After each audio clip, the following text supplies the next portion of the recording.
Hello, greetings, and welcome to the broadcast. I'm your host, Maggie Kavanaugh, and today I have with me an actor, fitness expert, Josh Murray. Josh, welcome to the broadcast.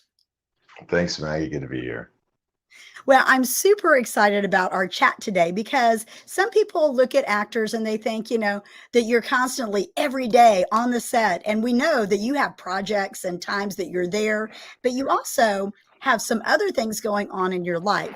I know you and your beautiful wife are fitness people and enjoy that. So we're going to talk a little bit about some of the different aspects of how Josh got into acting. What does coaching and fitness look like, and just a cool testimony of how he decided not to stay in a position of circumstances and to overcome. So I just want to encourage you guys to get this out to anybody that's watching and share it with all your friends, family, and coworkers. So Josh, good to have you here. I'm excited. I know that you have been super busy lately in the acting world. So I know you got some projects that you're not really at liberty to talk about, but you've been super busy, and the word on the street is there's maybe a Christmas movie coming. Is that right?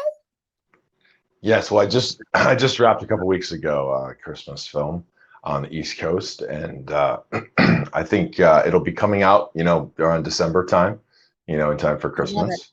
And it's kind of my first real Christmas film. I mean, you mentioned that you had seen me in a Christmas film, but that was a little bit of it was a very indie, kind of offbeat sort of Christmas film, and this is kind of your classic Hallmark type, home for the holidays, Christmas cheer movie. So it was a lot more lighthearted and feel good of a movie than I'm used to doing. I tend to do a little darker, grittier films. So it was a fun challenge to play that. Yeah, actually, speaking of darker, grittier films, you play the bad guys sometimes.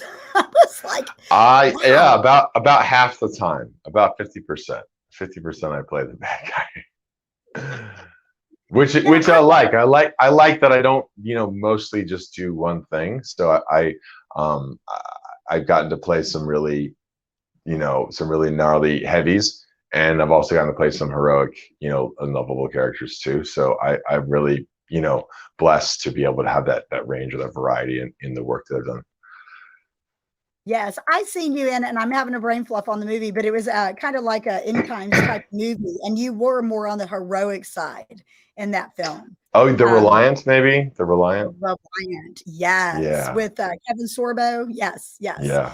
And yeah. that was an intense film.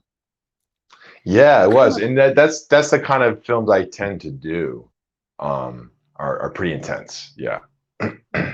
Action-packed, on the edge of your seat. I seen a clip from a movie that you were in, and I think you were like a hitman or something. And I'm like, wow, Josh, you're taking those people out. And it's kind of funny because I guess as an actor, you have to kind of step into that, but it might be kind of like the person that likes to go out and golf that is not a golfer, but yet you're a good guy. You're a nice guy in the real world.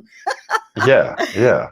Well, I think that's part of the acting challenge. I mean, I think that's probably what drew me to going after some of those, bad guy, quote unquote, roles, is because it just gives me, it's a better acting challenge or stretch to play something that's far removed from stuff. And it's fun to be able to do something that like you would never do in real life. That's part of also the fun of acting is getting to access or play, experiment with imagination in something that's completely removed from what you're used to being, Right. Yeah, because it's obvious that you're very good at what you do, because knowing that, on this side of Josh is a really nice guy, but yet he can flip the switch for the acting piece. And that's probably what people are looking for in that industry. I'm not into that industry. I know teeny nibbits of it just from talking to people, but you debuted nationally in a movie called Killing Lincoln. And so that's the one where you were a hitman, right? You were an assassin. Yes, I played one of Booth's co-conspirators, Lewis Powell, who was the only other, the only member of the conspiracy who actually went through with the assassination attempt of Seward. He didn't actually succeed in killing him, but he did stab about 7 or 8 people in the attempt. Well, listen, I'll tell you, your bio is very impressive. And for those of you watching, make sure that you go and you read the bio here in the chat stream on YouTube, or whether you're watching this on Creative Motion Network and or on Soulwind TV. But Josh, I am super excited about the career that God has opened the door for you. But you weren't always into acting, right? No, I'm not one of those people who can say like I knew since I was 4 years old that I wanted to be an actor. I didn't actually even think about acting until college, and it wasn't something that I thought of doing professionally. It was just like, well, it'd be wouldn't it be hilarious if I did some acting, you know? And it wasn't until I was, down the road a few years of doing acting as a hobby that I really decided to pursue it seriously and start doing it professionally. But part of the reason that I was kind of motivated, or my interest was piqued in pursuing it, was I was having a lot of health issues at the time, and a lot of my hobbies, like fitness that I was into, I had to give up. I stopped playing soccer. I stopped lifting weights because I was dealing with a lot of chronic pain, and I was looking for something to kind of be an escape, something that I could do, take my mind off and just spend my free time doing.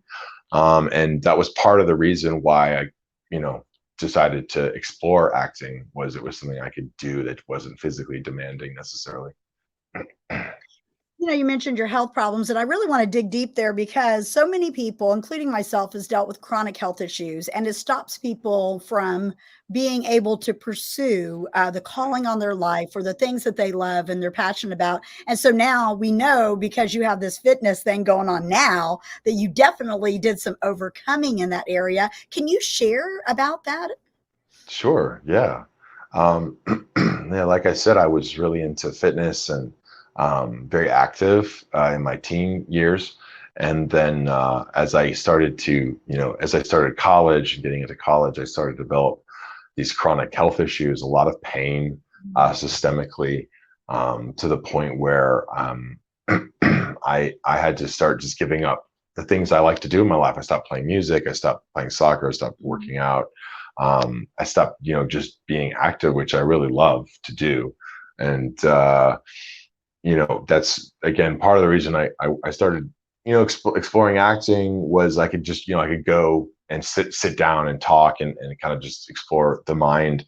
But it was very depressing and frustrating for many years, and it was very traumatic when you're in pain all the time, year after year. It really wears on your mental health too. And I had a lot of mental, emotional health issues in my 20s as well. And I just actually shared recently my story on transformation, and I talked about it in three phases, and one was kind of like complacent. Like three phases was complacency, hopelessness, the first was like just kind of giving up, like giving ground to it, saying like, okay, well, it hurts when I do this, so I can't do this anymore. And I would go to the doctor, and they'd be like, well, we think maybe you have this, and we'll give you this pill, and it's not, you have to manage it, or like there's not really a cure. And so I just kind of like allowed it to like sort of box me in my life. And then it got to a point where it was just I couldn't get up any more ground. I was at my job one day, and I worked in computers, and I was working at the keyboard, and my hands were hurting so much I literally just couldn't will myself to keep typing anymore. And I just remember looking at my hands and thinking, I'm gonna be like unemployed if this keeps up. And I just felt like I can't like ignore this issue anymore, and I can't tolerate this issue anymore. But I also at that point felt hopeless. Like I've tried things, and it hasn't really been any solution. So I just don't feel that I don't believe that like I can change really, or I have a lot of doubts that it can change, is how I felt at the time. And even when I decided, okay, I'm not going to stand for this anymore, I'm going to take responsibility for it, there was a season where no matter what I tried, I just couldn't seem to find any answers. I couldn't seem to make any headway. And it felt like it was going to be forever. It just felt like I was always just because who I am. And then, eventually, I got to that part of desperation, was what I kind of decided to describe. That third phase is desperation, where it was like, I'm not going to settle. Like, I just got to the point where it burned a certain level of determination in me, that I said, I don't care what it takes. Like, I'm not going to settle for this. And so that was where I developed the commitment that it's like, it's not a question of if I can get better, it's a question of when and how. That's And good. it That's was about a really good. 10-year, it was about a 10-year process, for me, because I had no idea what I was doing. And I didn't even have a clue about who to talk um, to really find my Did you way. seek But out holistic medicine at any time? Because I know medical doctors, and I'm not hating on the medical community, because there are a time and a place for, Western medicine, but I have found more personally, I found more relief within the holistic realm and things like that. So you probably, I can totally relate to what you're saying. There are times where, yeah, I'll tell my body, you will get up, and, you will not lay here, you yeah. will get up and you will do what you need to do. And so what all did you do along that journey of 10 years to get to the point? Was it Yeah, primarily nutrition or fitness? Share with us. yeah. So I did. It took me some years to really find some holistic practitioner that was helpful, and they were definitely helpful. They approached it more holistically rather than trying to treat a symptom, which is, I think, Yeah. is a really important paradigm. But Mhm. Maggie, it really came down to, just like I said, taking personal responsibility for my own health, and knowing that, like, I had to participate in the Yeah. process, and I had to be willing to change. And I think Mm. I think the majority of problems with healthcare is that they are predicated on this idea that people can't change, and so we need to just do something to treat the way that they live. And Mhm. really, if you want to be healthy, if you want to change, if you want to heal, if you want to have transformation, then you have to be willing to change. And so it was just me coming to a place of surrender, that I was going to be willing to let go of these ideas that I was clinging to, that, like, well, I can't give up this, and I choose to live this way. And I wasn't ever reckless with my health. I never smoked cigarettes. I didn't really drink alcohol. I wasn't, stuffing my face with junk food all the time. But there was a lot of things that I had to let go, that I thought were perfectly reasonable and normal. But I had to recognize that, like, if I really want to change, that everything has to be on the table. Wow, and that's a huge commitment, and look at you now. I mean, you got this whole fitness gig thing going on. So obviously what you Yeah, did yeah, is working. So are you yeah. still dealing with the pain and just managing it holistically, or are you healed, or where are you at with that, if you don't mind sharing? Yeah, I mean, there are patterns, and there are, like, impacts in your life, that come from really, catastrophic or long-term, Yeah. problems that you deal with. So I don't want to pretend like it's all, perfection and hunky-dory roses and Right. butterflies. But I would say, from the experience that I had, in my early 20s, where it was really bad, um, I, it's night and day, and I don't really have any of the fundamental issues that I was dealing with. They do not Praise really God. affect me or control me. And if I were to, sort of regress into certain things, whether that be emotionally or physically, I have, of course, the same susceptibility to sort of break down in the similar ways. But as I continue to, deal with, um, the as I continue to walk out the things that I know to do, I have an incredible amount of energy, vitality, freedom, and capacity, which I'm very, very blessed for, that most people don't have. So I look at where I was like way below the bar, or like even normalcy, and now I'm way above normal. So we're all human. We all have, some degree of, like, brokenness and imperfection. Right. And I'm always working on it. And that's part of what I believe in transformation, is that transformation is never done. It's a lifelong journey. So I'm always looking Mhm. to continue to improve, continuing to grow, continuing to heal. But no, I don't I don't, I'm not plagued by the same issues that I used to be anymore. So exciting to hear Yeah. because so many people in your situation, Josh, would just throw in the towel and go, okay, this is just the way it is. And they would Yeah. conform to that. And then their identity, our identity is huge in what we believe. I mean, I know I dealt with identity issues early on, and it can be a shift and a challenge to break past that and know that regardless that we are going to be okay and every day is new and we get to this opportunity to do this thing that we call life. And this side of heaven, my goodness, we're going to go through trials and tribulations. It's very true. We see that throughout the Word of God, and we know that. But I love overcoming stories. That's why we kind of went there, Josh. And I appreciate you being so Yeah. transparent because it is an overcomer story.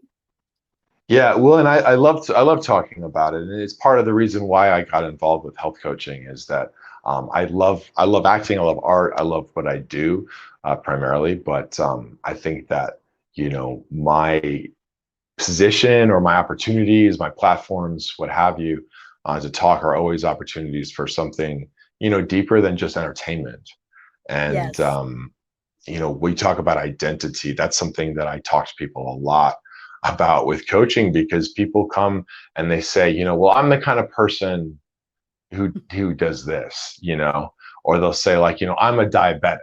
And I'm like, those things are not your identity. Those That's are right. obstacles maybe that you're facing, challenges that you're dealing with right now. Those are, patterns and habits that you've gotten into, but those are not who you are. And those things can be changed. Yes.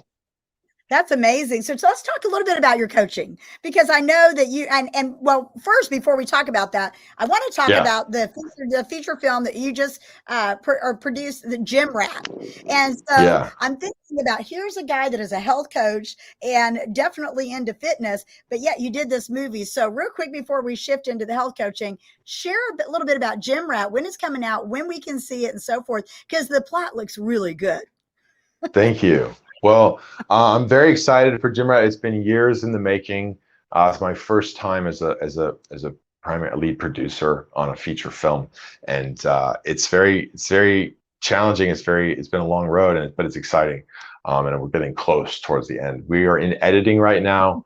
I need to raise a little bit more finishing funds to get through post, but we have the editor working on it, and I'm expecting to have a finished cut in the next few months. So we're getting towards the light at the end of the tunnel here on this project. But Gym Rat is the story is basically about a fitness freak who's just gotten out of prison, and he has these delusions of being the next Mr. Olympia. And that's when he gets this job working for a crazy maniacal gym owner, and the chaos ensues. So it's a thriller. It's got some dark humor in there for sure. But it was, speaking of my health journey, it was a cool full circle because I was really into and interested in weightlifting and strength training when I was young, and then I had to give it up for a decade because of the health issues. And to play this role, I had already gotten back into weightlifting. I had gotten strong again. I was very happy about that, but this forced me to take it to the next level. So I put on about 25 pounds of muscle mass for this movie to play a bodybuilder, and so I really pushed myself all out for months and months and months to build up for this, and it was really just it was a cool moment and a cool satisfaction to be able to push myself to that level after all I'd been through, and to meet that challenge and be like, wow, I can do this. I love that. I love that. There's a theme throughout scripture that tells us that the things that the enemy means for harm, God turns around for good. And that is what I see in your story, because here you were struggling and battling the health conditions, thinking that you might not ever lift weights again. And yet here, Yeah. not only are you overcome that, but you were in a position where you were able to produce and star in a film that focuses on that exact thing that you thought you were going to lose. So it is a full Yeah. circle Well, kind of thing. speaking of not lifting weights again, I had this weight set that I bought as a teenager, Maggie, and it was like a powerlifting barbell set, just old school steel iron, And my dad, I had it in the garage, and when I was young and I started, having these health issues, my dad told me, like, well, why don't you sell your weight set? Because he's like, you're not going to be able to lift it. You're not going to be able to, use it anymore. He's like, you should just sell it. And I said, no, I'm not going to sell it, and I am going to lift it again, and I'm not getting rid of it until I do. And I had them like literally years and years. And he brought it up a few times. This is not to knock my dad. I mean, it sounded reasonable. But he kept saying, hey, you should get rid of the weights, you're just taking up space in the garage. And eventually I moved out of the house, and I took them with me, and I had them in my next place, my next garage. And I just always kept them with me. They were rusting in the garage for these 10 years, And eventually I got healed, I got whole again, I got strong, and I lifted them. And you'll see when you watch this movie, in the prison, I'm lifting these old rusty weight set, and those weights in the movie is that same barbell set that I had bought as a teenager.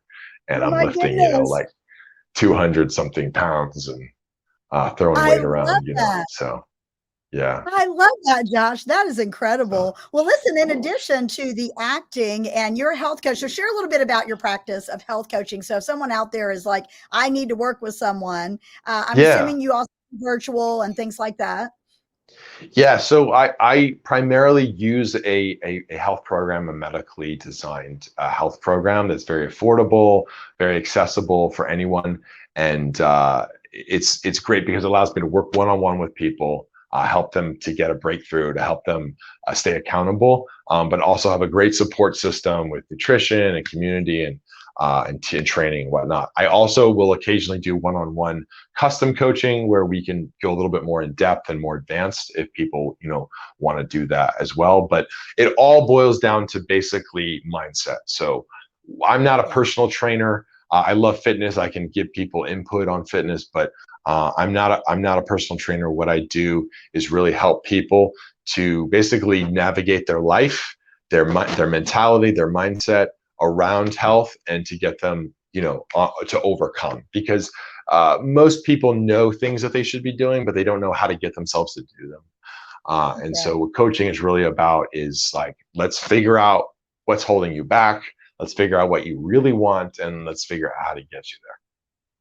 Love it. Love it. Love it. It's so important in the day and age that we live in because people need the accountability. It's a huge piece to life and success. I have people pouring into me, and I'm pouring into people, and we just do better together. So real quick, you mentioned, I know you played some musical instruments. Are you actively playing those gifts and talents now? Yeah, that's a great question. I do. I don't play it as much as I'd like, or as much as I used to. But it's always something that I love and enjoy. And in fact, I play some Irish flute and whistle, and that's great because they're portable. So I usually throw them in my suitcase when I travel, so I have something to do for fun when I'm on set. But I've played piano since I was a kid, and where I was at this resort where we filmed the Christmas movie, they had grand pianos everywhere, just like all over the resort. So some days when I was like waiting or just kind of kicking around, not needed on set, I would just sit down at the piano and play, and I'd have, a few people would gather around, or, kind of linger and listen, and give them a little mini concert. So I love it's it. fun. I It's love fun. it. In fact, I got one of the sets we actually filmed on. The room actually had a piano in it, and so I played a little Christmas jingle, little Christmas carol while we were on set. And I'm gonna post that when we recorded it. So I'm gonna post that when we get ready to release the film. Oh, I can't wait. I love Christmas films. I could watch them all day long. I mean, get some hot cocoa and it is on. So listen, Josh, if you could leave the audience with a key, what would that key be? Um, the key would be that you are capable of more than you know. That you were created with the ability to be transformed, to be pliable. Scientists call it neuroplasticity. Your brain has the capability of changing its structure, and there are ways that you can change physically, you can change mentally, and of course you can transform spiritually. You can't transform yourself spiritually without the Lord. But you can participate in every plane of who you are in transformation, but you have to be willing to change, because nobody, not even God, can change you if you refuse to be willing to be changed. Amen. So We it have to be starts with your moldable. will. It starts with your will to be moldable and to willing to surrender to change, and good I love change. it. That's transformation. So I love it. I love it. I love the whole transformation. I got another fitness coach. Paula Fuller is a fitness, or well, she's a health coach, health and wellness coach. And so everybody on here has been resonating with what you're saying. Susan Carter from the Gap House of Prayer saying good words. So I usually don't interact and keep it kind of fluid over there with people and comments, but I just wanted to share that and encourage you, Josh. I want to thank you for taking time to be with me today. I know in Cali it is super early, so I appreciate you getting up to share with me. And we look forward to seeing what God's doing in your life through all these projects and so forth. So thank you so much. you're welcome, Maggie. It's great to talk to you. Yes, absolutely. Y'all, we'll see you here next time on Keys to Your Best Life. Make sure you go and follow Josh. He's on all the platforms as Josh Murray, actor. And make sure you check out some of these films. A couple of them, though, you're going to be like, I'm looking forward to the Christmas movie because I'm a softy kind of girl. So thank you, Josh. God bless you guys. We'll see you next time.